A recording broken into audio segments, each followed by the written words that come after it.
Assalamualaikum warahmatullahi wabarakatuh. Berjumpa lagi ya dengan saya, Ibu Rida, di channel yang sama, Rida Sang Juara. Semoga teman-teman dalam keadaan sehat.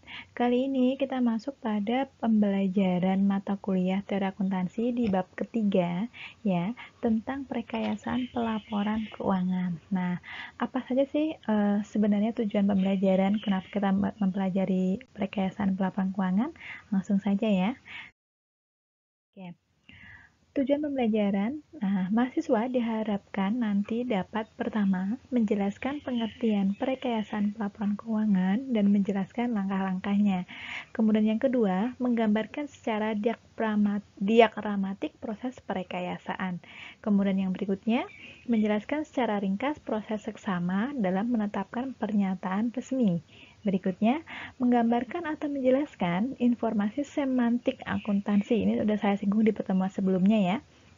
Kemudian mendefinisi rangka konseptual dan menyebutkan komponen-komponen dalam dan manfaatnya. Menggambarkan model rangka konseptual versi FASB, ya, Financial Accounting Standard Board. Kemudian menjelaskan pengertian prinsip akuntansi berterima umum dan riwayat pengembangannya. Yang terakhir, menjelaskan pengertian dari struktur akuntansi.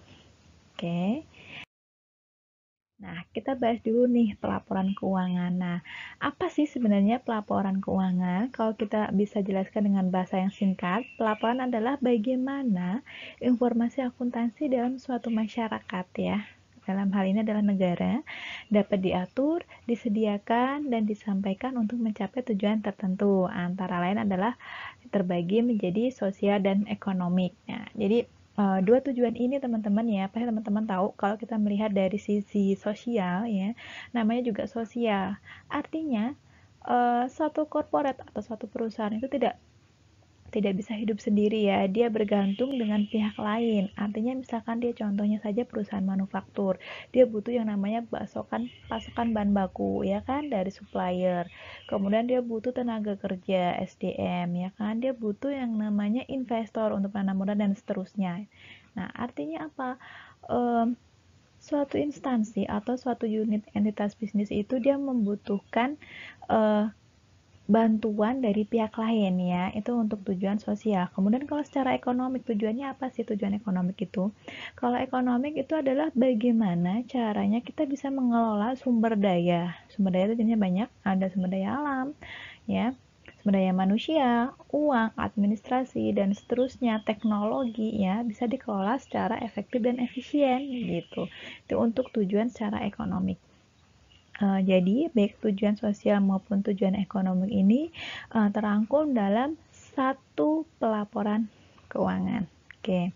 Pelaporan keuangan yang berjalan merupakan hasil daripada perekayasaan pelaporan keuangan. Ya, jadi nanti prosesnya teman-teman dari mulai pertama kali kita memahami yang namanya akuntansi, kemudian kita memahami teori akuntansi, kemudian kita kupas bagaimana konsep dasarnya, ya kan?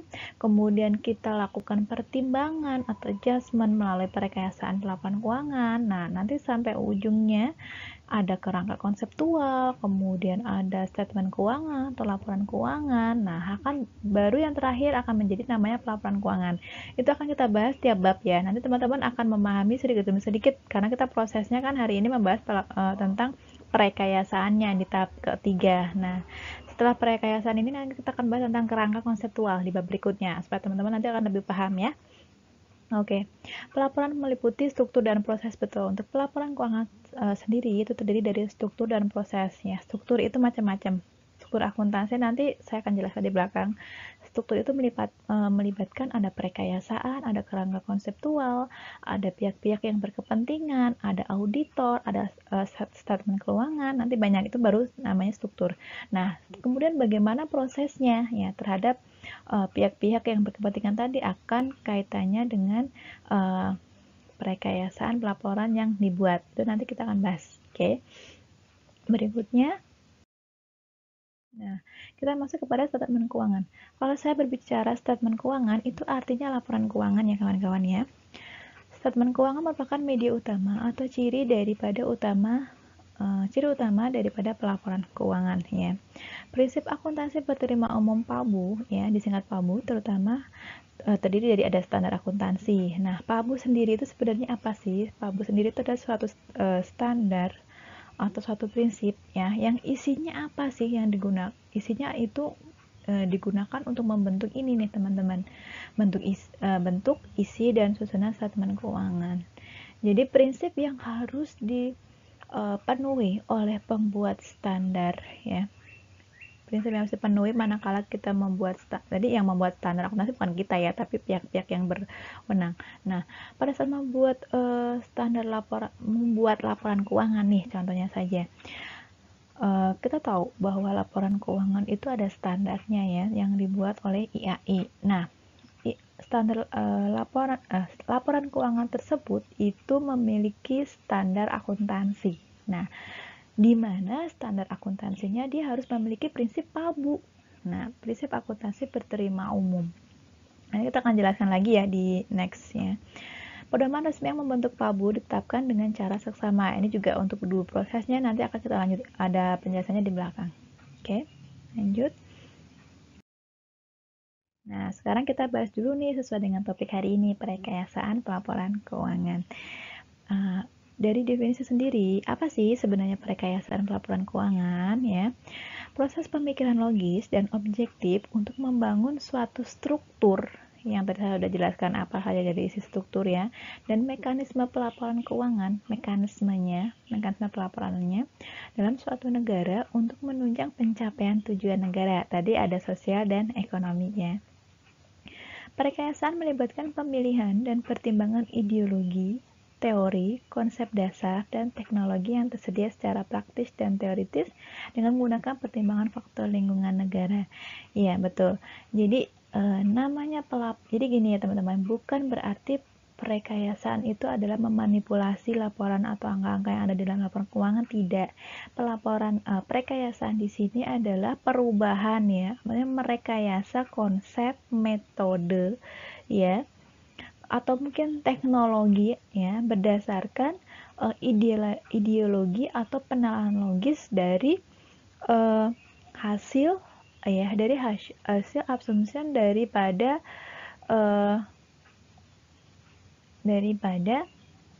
hasil rembukan gitu loh. Jadi kan gini ya, jadi IAI itu membuat standar akuntansi juga tidak sembarangan ya.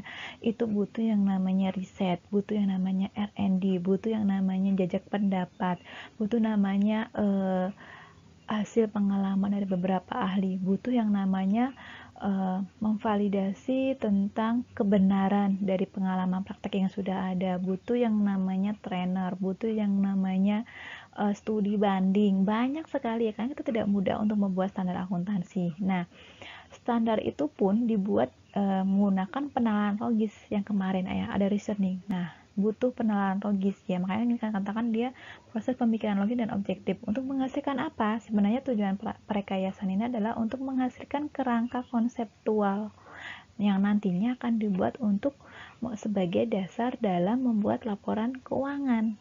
Ya, makanya kenapa dia dibilang ada pertimbangan ideologi ya, ide-ide, gagasan, topik gitu kan, ada teori-teori yang sudah benar-benar postulat yang sudah diakui kebenarannya ya, bukan sekedar opini. Kemudian ada konsep dasar, ada dasar-dasar pertimbangannya, kemudian diiringi dengan teknologi, karena teknologi sebagai supporting ya application dalam pelaksanaan pelaporan keuangan. Makanya kenapa dia dibilang seperti ini ya teman-teman. Oke. Nah, sekarang ini adalah proses perekayasaan secara umum ya. Nah, teman-teman, baik. Tadi saya sudah jelaskan di depan bahwa sebenarnya Indonesia atau negara kita, saya ambil contohnya saja Indonesia, memiliki yang namanya tujuan ekonomi dan sosial negara yang tadi ya. Kepentingan sosialnya tidak hanya berpacu atas antar sesama, tidak, tapi ini juga bisa melingkupi sosial, politik maupun budaya ya. Ada dua tujuan, ekonomi dan sosial budaya. Ini akan mengerucut lagi menjadi tujuan pelaporan keuangan. Nah, biasanya kan instansi atau perusahaan A misalkan dia memiliki tujuan pelaporan keuangan, ya kan? Nah, tapi inilah yang akan menjadi dasar, ya, akan menjadi dasar perusahaan itu menerapkan standar daripada laporan keuangan. Oke, tujuan pelaporan keuangan apa sih sebenarnya? Nah, sebenarnya satu, untuk menyediakan informasi akuntansi, ya kan? Untuk menyediakan informasi akuntansi. Menyediakan informasi akuntansi akan dipakai oleh siapa? Oleh beberapa pihak berkepentingan, bisa stakeholder. Di antaranya ada siapa? Ada yang namanya mungkin investor, kreditor, bisa analis, bisa mungkin pemerintah, ya kan? Atau lembaga keuangan lainnya, ya, supplier, atau mungkin customer, atau mungkin masyarakat atau publik, ya. Tujuannya adalah sebenarnya satu, hanya ingin menyampaikan informasi keuangan sebenarnya. Nah, kemudian dari tujuan pelaporan keuangan itu dibuat terlebih dahulu nih, tidak tiba-tiba langsung muncul tujuan, tapi karena ada dasar proses pertimbangan. Nah, dicari nih di sini. Nah, peran daripada reasoning atau penalaran logis itu ada di sini nih kawan-kawan, ya. Proses pertimbangan, ada konsep dasarnya. Konsep dasar apa aja sih yang relevan? Kemudian nanti pada saat membuat standar, siapa sih yang dituju? Kemudian untuk apa? Standarnya harus yang bagaimana? Bagaimana cara melaporkan? Nah, semuanya di sini semua. Ya, akan dibahas di sini. Nah, kalau sudah melalui proses pertimbangan, nah, proses perekayasaan letaknya di mana, Bu? Di sini. Ya, di sini juga. Karena dia proses perekayasaan tidak hanya sekedar dari metode, konsep, teknik, tapi juga bisa aplikasi atau teknologi. Nah, kalau misalkan proses pertimbangannya sudah ada, nah baru akan muncul, ya, akan terbentuk yang namanya kerangka konseptual. Ini ada suatu kerangka, ya, yang terdiri dari beberapa tingkatan. Ada 3 tingkatan ya teman-teman. Ada first level, ada second level, ada third level, ada first level, second level, sama third level. Jadi tingkatan pertama, kedua, dan ketiga. Isinya apa saja, Bu, dari tiap-tiap tingkatan itu? Kalau di first level, tingkatan pertama, ini ada yang namanya tujuan daripada kerangka konseptual itu sendiri. Ya, bisa untuk apa? Bisa untuk misalkan tujuannya adalah untuk pengelolaan sumber daya supaya efektif dan efisien. Kemudian untuk kepentingan investor atau pihak-pihak yang berkepentingan. Bisa juga untuk melakukan assessment tentang apa? Tentang cash flow. Itu masuk dalam tingkatan pertama. Kemudian lagi ke tingkatan kedua, ada yang namanya ini ya, karakteristik, ya. Karakteristik kualitatif informasi. Nanti akan kita bahas di bab 4 ya, kalau nggak salah. Setelah bab ini kita akan bahas lebih detail tentang bagaimana apa itu kerangka konseptual. Kerangka dengan terangka itu sama ya kawan-kawan, ya.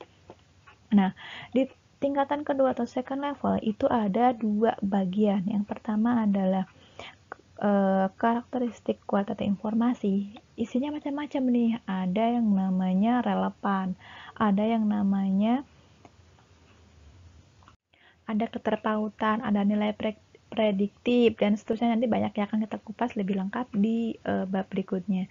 Kemudian bagian kedua ada elemen-elemen daripada laporan keuangan. Kita tahu ada aset, ya kan, ada liability, ada income, ada expense, dan seterusnya. Kemudian di bagian tingkatan ketiga, ya, ada third level.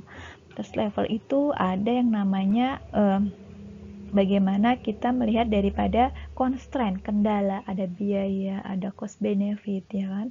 Kemudian ada yang namanya principle, ada assumption, ya, yang terdiri dari apa aja nih? Bisa unity periodicity, ya, monetary unit, ada periodicity, kemudian ada accrual, kemudian ada pengakuan, ada penilaian, ada pengukuran. Nah, itu akan kita bahas di level yang ketiga. Jadi untuk kerangka konseptual ini teman-teman nanti akan kita bahas. Jadi ada tingkatan ya, versi PASBI. Kalau levelnya dia ada segitiga ke bawah, modelnya seperti ini. Ketika ke bawah teman-teman juga bisa searching nanti di Google kerangka konseptual versi PASBI seperti apa. Nanti akan kita kupas tiap bagiannya, tiap sub-sub elemennya di bab berikutnya.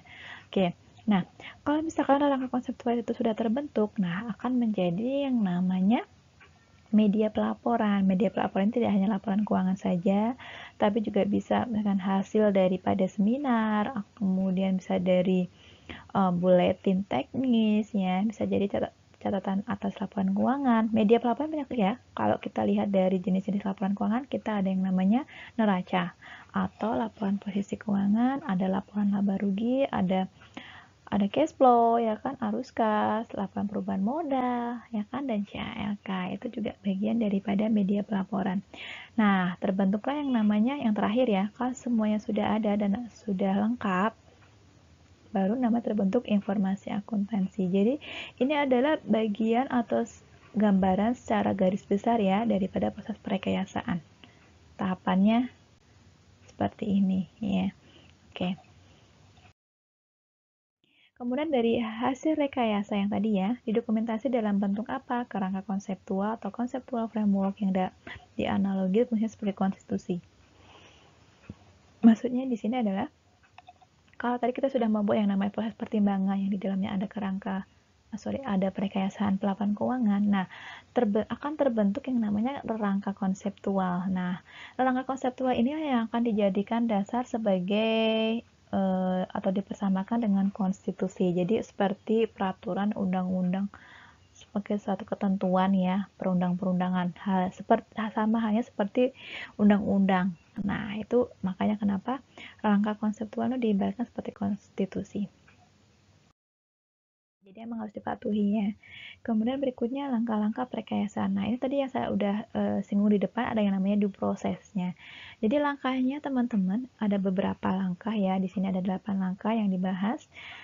Jadi langkahnya yang pertama, kita harus menentukan konsep dasar dulu, ada postulat dan faktor lingkungan ya. Untuk konsep dasar sendiri, jadi ya harus ada basicnya dulu, ada prinsip yang tadi udah ada ideologi, kemudian ada teori, ada postulat ya. Postulat itu adalah pernyataan yang sudah terbukti kebenarannya, kemudian ada pertimbangan bukti-bukti lain ya, kemudian faktor lingkungan, ini bisa dari sosial, politik, budaya, dan ekonomi. Kemudian yang kedua, kita harus menetapkan tujuan pelaporan. Nah, tujuannya untuk apa dulu nih? Tadi saya sudah singgung, untuk cash flow, untuk misalkan pelaporan audit, atau untuk kepentingan pemberian informasi kepada pihak-pihak berkepentingan. Nah, itu juga bisa. Kemudian harus ada tujuan dulu ya. Jadi kalau sudah konsep dasar sudah ada, tujuan sudah ada, kemudian yang ketiga, kita harus melakukan pengidentifikasian pihak yang dituju. Nah, siapa sih yang akan dituju kalau kita sudah melakukan perekayasaan? Nah, kita harus tahu tujuannya untuk siapa. Kemudian yang keempat, pemilihan dan penentuan informasi yang diperlukan. Nah, kira-kira informasi apa sih yang dibutuhkan yang akan disampaikan? Karena kan sifatnya luas ya. Jadi kita harus membatasi. 5. Penentuan cara menyampaikan. Nah, bagaimana cara kita menyampaikan? Nah, kemudian ke-6, pengidentifikasian kendala-kendala pelaporan. Nah, ini untuk mengeksplor ya, kira-kira kendala-kendala pelaporannya nanti tuh apa saja, dan kemudian akan dipikirkan bagaimana solusinya. Ya. Kemudian terusnya ada penyusunan dokumen resmi dalam bentuk pernyataan konsep. Ya, kalau misalkan dari poin 1 sampai dengan poin 6 itu sudah ada dan sudah lengkap, sudah ada pertimbangan dari berbagai pihak ya. Kemudian, nah akan dibuat yang namanya konsep, ya konsep atau hasil, tapi hasilnya masih berupa draft. Ya, kedelapan penetapan standar akuntansi dan perancangan sistem akuntansi dalam rangka penetapan standar. Nah, kalau yang tadi draft ini sudah di ACC, ya dari berbagai pihak yang berkepentingan. Nah, baru masuk ke yang ke-8, ditetapkanlah standar final ya. Tentunya diiringi dengan sistem akuntansi yang sudah tersinkron dengan standar yang tadi. Ya, yang standar akuntansi ini. Jadi ada perancangan sistemnya yang disesuaikan dengan standar akuntansinya. Oke, begitu. Nah, kita masuk sekarang kepada siapa sih yang merekayasa. Nah, untuk melakukan perekayasaan laporan keuangan, teman-teman, bukan sembarang orang ya. Kita tidak bisa, tapi adalah orang atau badan yang dianggap ahli di bidang akuntansi. Contohnya siapa? Nah, contohnya misalkan orang-orang yang ditunjuk ya. Orang atau badan yang mempunyai kekuasaan untuk menentukan peraturan pada tingkat nasional, tim yang khusus dibentuk untuk itu. Jadi, bisa IAI, bisa OJK, bisa BI, bisa Kementerian Keuangan. Tapi kalau untuk di kita, di Indonesia, untuk laporan keuangan kan memang sudah ada ya, IAI ya, Ikatan Santera Akuntan. IAI, Ikatan Akuntan Indonesia, sudah ada lembaganya. Nah, SEC, ada juga yang namanya SEC. SEC atau Security and Exchange Commission ini adalah salah satu bentuk lembaga badan pengawas ya untuk internasional. Jadi badan pengawas yang ada di atau yang berlaku secara internasional adalah SEC. Kalau di Indonesia ya berarti IAI gitu ya. Bisa IAI, bisa OJK. Ya, ini Bapak paham, ini untuk yang dulu. Tapi kalau sekarang Bapak sudah nggak ada ya, sudah diganti namanya dengan OJK. Oke. Ini adalah gambaran daripada aspek semantik dalam perkayasaan. Jadi, ini seperti contoh daripada perkayasaan ya kawan-kawan ya. Kita gambarkan, kita ilustrasikan. Ini ada jeruk ya, jeruk mentah, bukan jeruk mentah tapi jeruk sebagai bahan baku ya. Bahan bakunya jeruk ya. Kemudian ada pabrik ya. Kemudian ada hasil jadi, pengolahan hasil jadi. Nah, kita bisa semantikan dalam proses perkayasaan bahwa untuk aliran fisik ya, jeruk ini dianggap sebagai simbol bahan baku.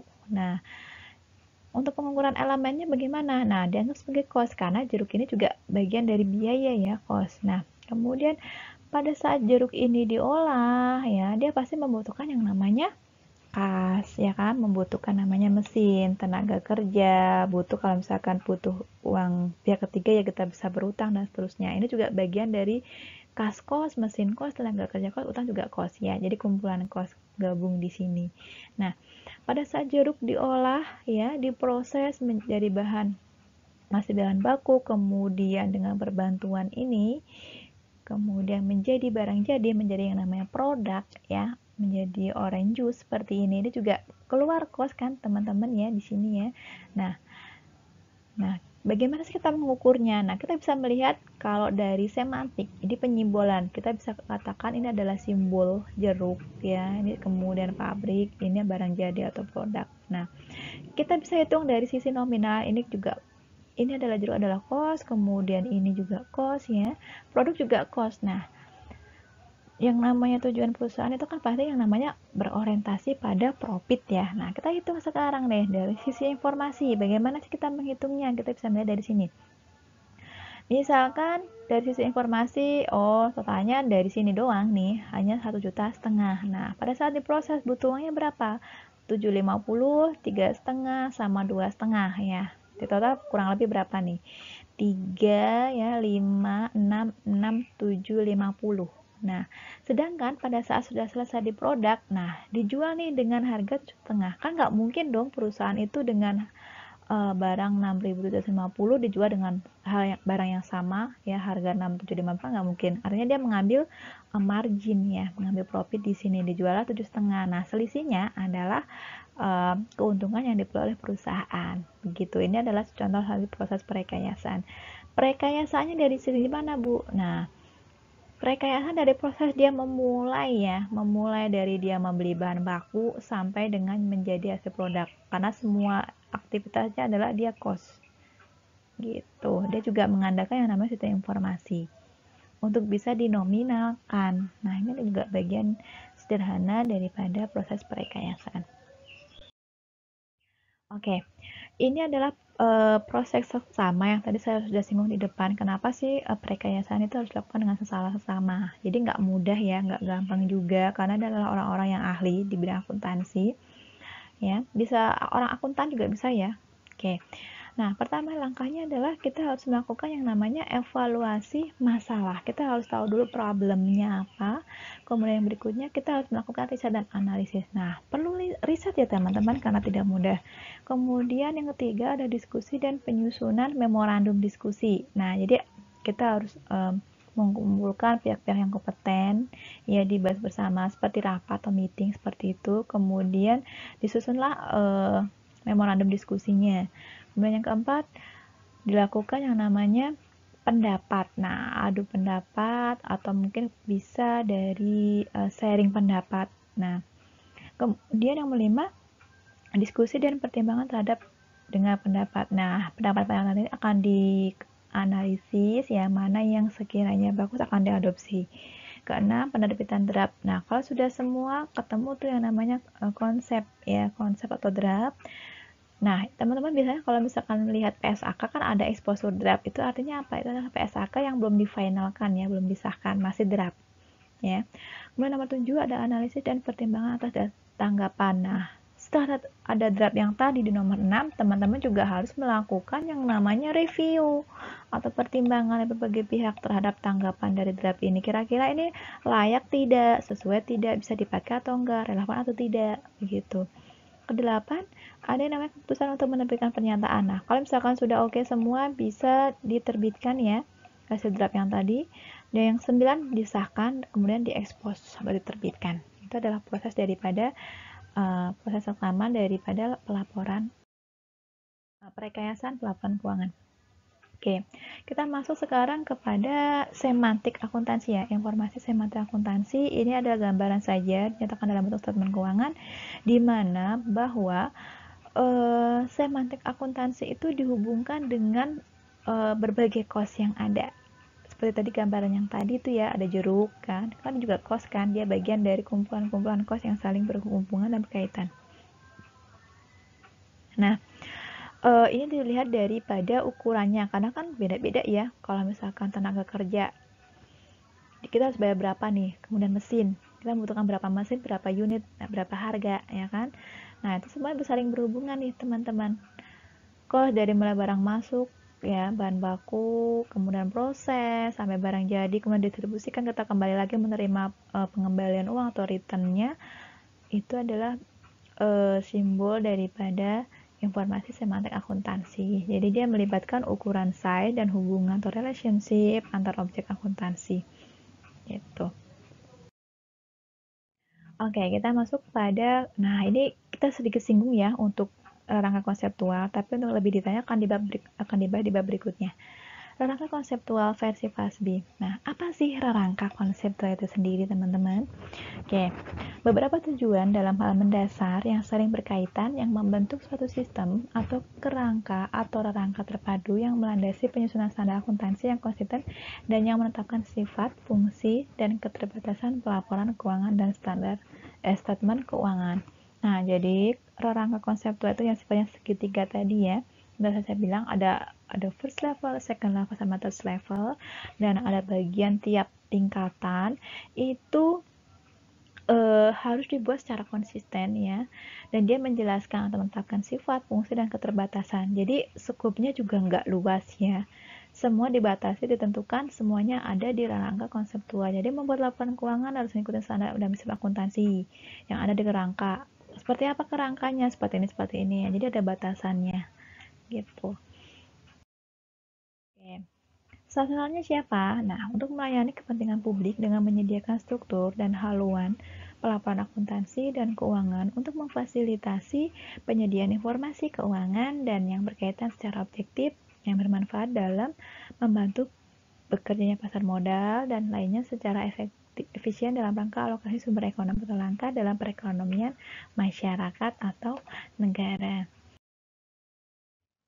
Nah, sebenarnya tujuannya apa sih kerangka atau rangka konseptual ini? Nah, ada 5 tujuannya kawan-kawan. Yang pertama, sebagai pedoman bagi penyusun standar. Nah, supaya penyusun standar akuntansi itu bisa menggunakan acuan yang ada di rangka konseptual ini. Jadi dia tidak membelok ya, tidak menyimpang. Kemudian acuan sebagai pemecahan masalah fakta akuntansi. Nah, kalau berhubungan dengan fakta-fakta akuntansi, kita bisa melihat dari sini nih teman-teman ya, kerangka konseptual. Ada batas pertimbangan penyusunan statement keuangan. Jadi tidak boleh melebihi luasan skup karena dia ada batasan. Yang keempat, pendidikan dalam pemahaman dan peningkatan keyakinan. Nah, ini juga karena nggak mudah ya. Kalau di dunia pendidikan itu kerangka konseptual itu sangat berpengaruh. Ya, baik dari pendidikan, gunanya untuk apa? Untuk meningkatkan keyakinan bahwa memang standarnya sudah betul, format laporan keuangan sudah betul, ya, penyajiannya juga sudah sesuai. Kemudian yang kelima, peningkatan keterbandingan antar perusahaan. Ini manakala ingin membandingkan antara laporan keuangan antar perusahaan satu dengan perusahaan yang lain. Oke. Nah, komponennya apa saja sih? Nah, tadi saya sudah jelaskan ya. Yang pertama ada tujuan, kemudian ada kriteria atau yang disebut dengan karakteristik kualitatif informasi. Kemudian ada elemen-elemen yang tadi saya bilang, ada pos, ada aset, ada liability, ada expense, ya kan? Dan seterusnya. Kemudian pengukuran dan pengakuan. Oke.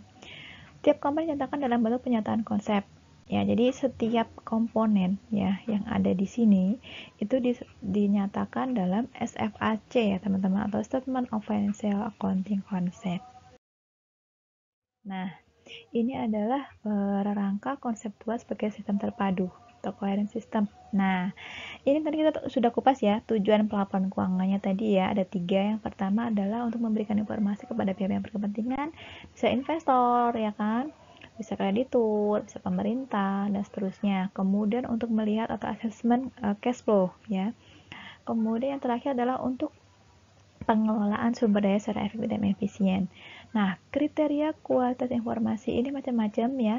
Ada kebermanfaatan, ada keterpautan, ada kehandalan ya, nilai prediktif, feedback, dan seterusnya. Nanti akan kita bahas. Kenapa sih dia harus materialistik? Material.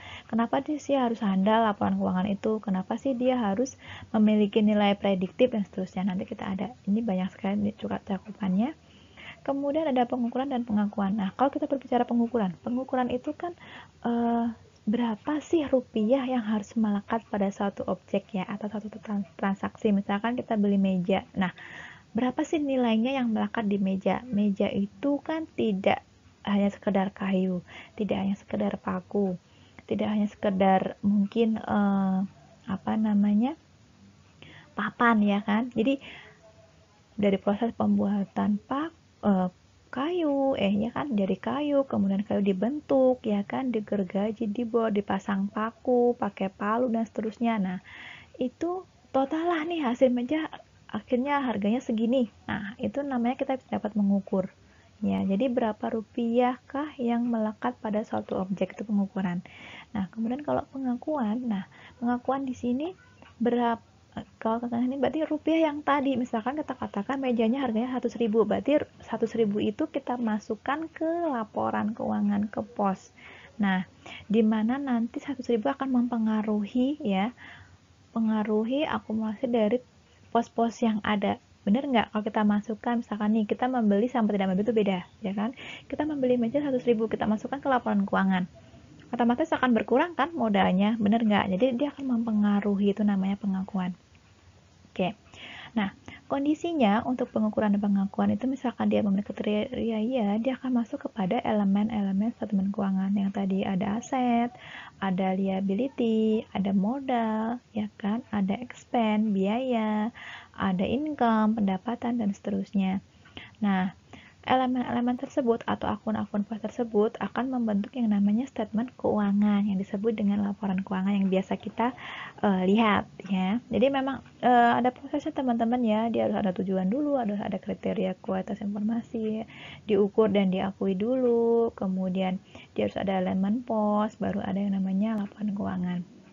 Laporan keuangan tidak hanya ini ya, tapi bisa juga CLK atau informasi-informasi lain sebagai informasi tambahan, informasi pelengkap, ataupun media pelaporan lainnya.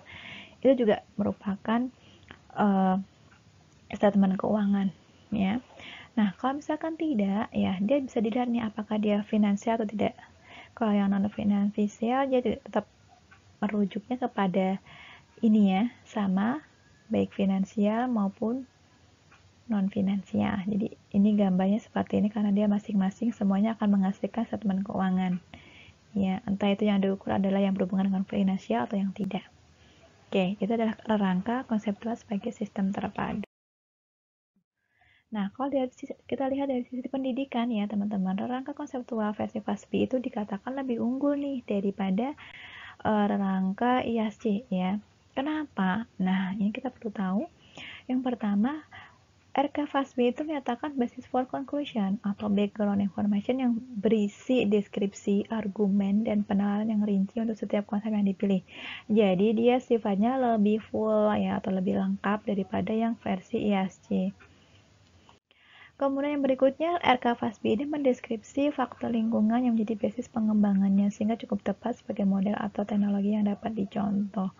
Jadi alasan yang kedua ini dianggap dia lebih cocok ya sebagai model, dan teknologinya juga lebih relevan dengan kondisi yang ada ya. Makanya rata-rata beberapa Contohnya di Indonesia saja deh. Di Indonesia dia mengadopsi rangka konseptual versi FASB ya, Financial Accounting Standard Board. Oke, karena dia lebih unggul dari sisi gambaran, argumennya, penalarannya, untuk setiap konsep dia lebih bagus. Kemudian dia mengadopsi hubungan faktor lingkungan ya. Yang tadi ada kepentingan sosial politik, ekonomi, sosial dan budaya juga dia juga memperhatikan itu gitu loh. Jadi dia lebih unggul dibanding yang temennya. Oke, kita masuk kepada PABU. Nah, teman-teman pasti sering dengar yang namanya PABU, prinsip akuntansi berterima umum ya. Kenapa sih laporan keuangan tuh harus mengandung prinsip PABU gitu kan? Nah, oke, kita jelaskan. Langkah konseptual dijabarkan dalam bentuk standar akuntansi ya, sebagai pedoman operasional pelaporan di tingkat perusahaan. Diperlukan rangka pedoman lebih dari sekedar standar akuntansi untuk menentukan kewajaran penyajian statement keuangan. Ya, jadi PABU ini tidak hanya menyajikan sekedar standar akuntansi saja ya kawan-kawan, tapi juga dia lebih kepada asesmen kewajaran. Ya, kira-kira oh ini laporan keuangannya wajar nih, dia sudah sesuai dengan prinsip PABU. Oke, gitu. Ini biasanya sebagai alternatif untuk auditor ya, sebagai tambahan penilaian pada saat mengaudit. Kemudian PABU merupakan rangka pedoman membatasi sumber-sumber prinsip akuntansi yang layak dan dianut berdasarkan keautoritatifannya. Ini tergantung dari pada kewenangan. Jadi PABU itu kan sifatnya dia mengandung prinsip akuntansi, dia terbatas skupnya ya, karena dia juga mengikuti kerangka konseptual ya. Jadi tidak boleh melewati batas kewenangan. Oke, nah sekarang kita bahas tentang kaitan antara standar akuntansi, prinsip akuntansi, dan PABU. Oke, untuk prinsip-prinsip akuntansi, accounting principle ya, ada konsep, ketentuan, prosedur, metode, teknik, dan tersedia secara teoritis dan praktis. Ini prinsip-prinsip akuntansi ya kawan-kawan. Nah, kalau yang prinsip akuntansi ini dia dipilih oleh Badan Penyusun Standar, berarti IAI ya. Oke, kemudian kalau praktek yang umum ya, ketentuan praktek yang tidak diatur di sini, yang tidak diatur berarti yang di luar ini ya, berarti dia masuknya bisa ke peraturan pemerintah, badan lain, konvensi. Nah, itu dipilih oleh penyaji statement keuangan, biasanya SPAP atau mungkin yang berkaitan dengan organisasi nirlaba atau non bisnis ya, atau non keuangan biasanya sih. Oke. Kalau yang prinsip akuntansi ini dia sifatnya adalah standar akuntansi, nanti outputnya ya. Tentunya dia akan menggunakan menggunakan prinsip ini PABU. Nah, sama halnya dengan yang ini ya, yang di luar prinsip-prinsip akuntansi yang berhubungan dengan organisasi non bisnis, biasanya dia juga harus menerapkan praktek-praktek yang sehat. Selain itu, dia juga harus mengikuti peraturan PABU juga. Nah, jadi baik yang prinsip akuntansi maupun yang tidak diatur di prinsip akuntansi atau tidak diatur dalam standar akuntansi itu juga sama-sama prinsip yang ditaati harus PABU gitu ya. Jadi sama prinsipnya PABU-nya. Oke, kita masuk kepada masalah teknis. Masalah istilah. Sebagai istilah teknis, PABU tidak ditulis dengan huruf kapital kecuali sebagai singkatan. Oke, IAI menggunakan istilah prinsip akuntansi yang berlaku umum. Teman-teman nggak usah bingung ya, antara PAIBU dengan PABU itu sama. Cuma kan kita karena Indonesia, jadi lebih cenderung menggunakan yang PAIBU. Prinsip akuntansi yang berlaku umum. Nah, PABU ini sama dengan GAP ya kawan-kawan ya, Generally Accepted Accounting Principle yang dianut oleh negara Amerika ya. Kalau di Indonesia ya berarti namanya PABU Indonesia gitu ya. Bisa dianggap Indonesia GEP atau PABU Indonesia. Nah, oke. Kemudian GEP atau PAIBU bisa dikatakan Indonesia GEP atau PAIBU Indonesia ini sama ya kawan-kawan, cuman beda dalam pemanggilan atau penulisan. Nyatanya PABU di Indonesia. Mengapa? Ya, jangan bingung antara PABU dan PAIBU ya. Meskipun di beberapa literatur menggunakan singkatannya PABU, tapi kalau kita membaca kan kita pasti pakainya yang ini ya. Prinsip akuntansi yang berlaku umum PAIBU. Jadi nggak usah bingung antara PABU dan PABU. PAIBU ini keduanya sebenarnya sama, cuma karena berbeda suka istilahnya berbeda ya. Tapi sebenarnya intinya adalah sama. Oke. Nah, Kalau dulu ya, di tahun 2011 di PSAK itu menggunakan PAIBU ya, prinsip yang berlaku umum di Indonesia. Nah, kemudian setelah itu dilakukan yang namanya mungkin review ya, review kemudian diganti menjadi standar akuntansi Indonesia. Kira-kira apa sih potensi masalah yang timbul? Nah, ini butuh penyesuaian ya bagi para orang-orang yang ahli, terutama akuntan atau mungkin analis atau pembuat laporan keuangan. Dalam hal ini bisa accounting atau manajer accounting ya, atau koordinator keuangan ya dari perusahaan. Ini menjadi sedikit bingung pastinya ya, tapi antara keduanya ini kawan-kawan, ini saling berhubungan ya, karena standar akuntansi di Indonesia itu harus menggunakan prinsip PABU begitu ya. Jadi beda konsep, beda pengertian, tapi beda konsep. Nah, PABU sendiri teman-teman ada beberapa versi ya. Ada PABU versi APB, Accounting Principle Board, ada SAS nomor 43, ada SAS nomor 69, ada SPAP, ada versi Bapak Suarjono. Kalau yang APB ini dia lebih, ini sebenarnya adalah cikal bakal ya kawan-kawan, cikal bakal daripada PABU versi Indonesia gitu ya. Sebenarnya adalah cikal bakal dari sini, atau PABU versi FASB, PASB gitu ya. Oke, kalau yang nomor 43 ini lebih kepada organisasi di luar pemerintahan, misalnya non bisnis ya, non bisnis atau nirlaba ya. Kemudian kalau yang 69 ini dia lebih ke pemerintahan. Oke. Kalau SPAP, nah ini karena dianggap PABU itu dia kurang jelas dalam hal apa? Dia lebih condong ke organisasi-organisasi orientasi bisnis ya. Untuk yang organisasi pemerintahan atau publik, dia belum mengcover untuk PABU-nya. Makanya dibuatlah SPAP begitu. Jadi supaya ada batasan, supaya lebih jelas, karena kepentingan untuk SAP di PABU itu kurang tercover. Oke, kemudian kalau versi Bapak Suarjono ini hampir mengikuti versi PABU versi Indonesia atau PABU versi PASBI ya kawan-kawan, atau PAIBU yang tadi. Oke. Nah, rangka pendapat sebenarnya tentang apa? Kalau kita membahas tentang tadi ya, rangka konseptual, tadi kita bisa katakan bahwa sebenarnya PABU sendiri itu sebenarnya adalah syarat yang akan digunakan oleh pembuat standar ya.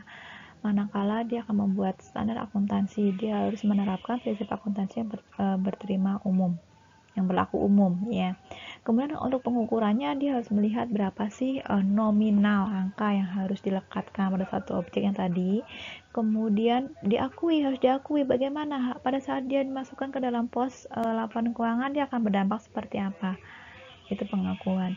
Dan terus bagaimana dia bisa menyajikan ya dan mengekspos atau mendisklosurkan. Nah, ini juga harus dipikirkan dari baik rangka konseptual maupun PABU yang tadi ya, karena ini semua kan masuk ke dalam perkayasaan pelaporan keuangan.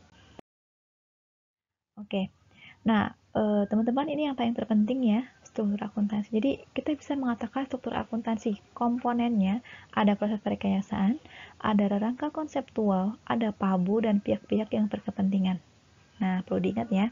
Oke, untuk proses perkayasaan atau pelaporan kita membutuhkan yang namanya kerangka konseptual, di mana rangka konseptual ini dia syaratnya harus mengikuti syarat PABU, prinsip akuntansi berterima umum sesuai dengan standar akuntansi. Nah, kalau di sisi dari manajemen dia harus ada yang namanya SIA ya, harus ada namanya sistem informasi manajemen, harus mampu menyusun dan menyajikan sesuai syarat-syarat yang ada di PABU ini ya. Ini dari level manajemen atau perusahaan. Biasanya kan perusahaan dia harus punya SIA, harus punya ada manajemen, dia harus mengikuti standar akuntansi atau PABU.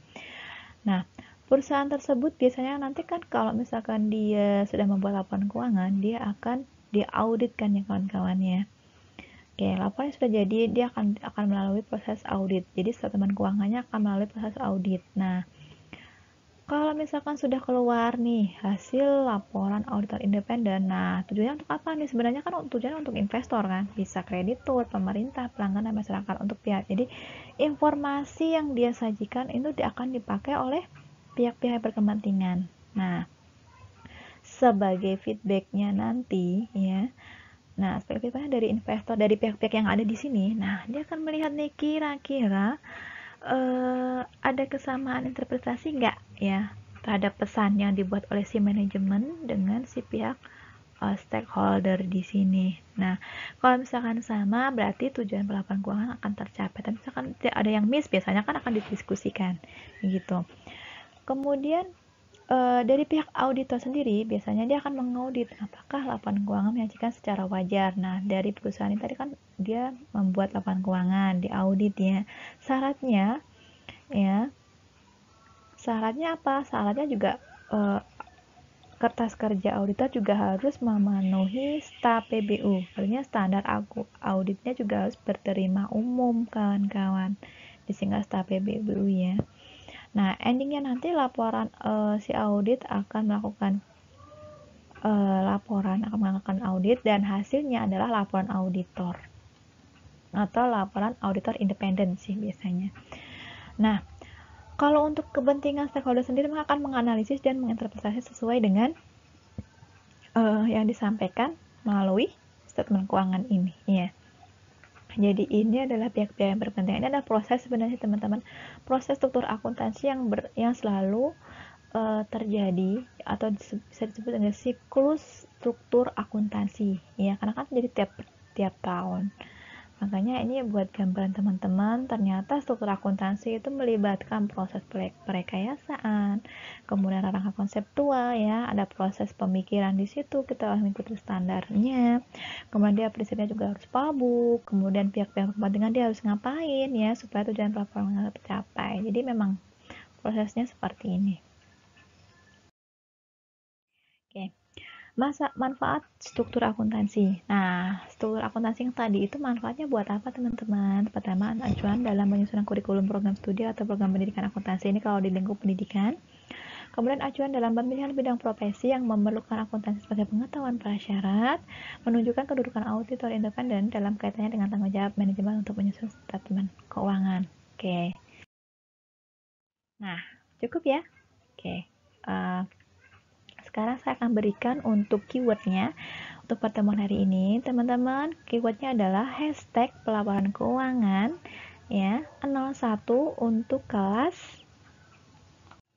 6B, dan keyword untuk 6C adalah hashtag pelaporan, saya ulangi ya, hashtag perekayasaan pelaporan keuangan 0A. Oke, jadi bagaimana nih teman-teman untuk yang berikutnya? Untuk yang berikutnya tinggal mengikuti, kalau dia angka berarti 01, 02, 03 dan seterusnya. Tapi kalau misalkan dia 0A berarti tinggal mengikuti 0B, 0C dan seterusnya. Ada yang mau bertanya? Oke. Kalau misalkan teman-teman ada yang mau bertanya, nanti teman-teman bisa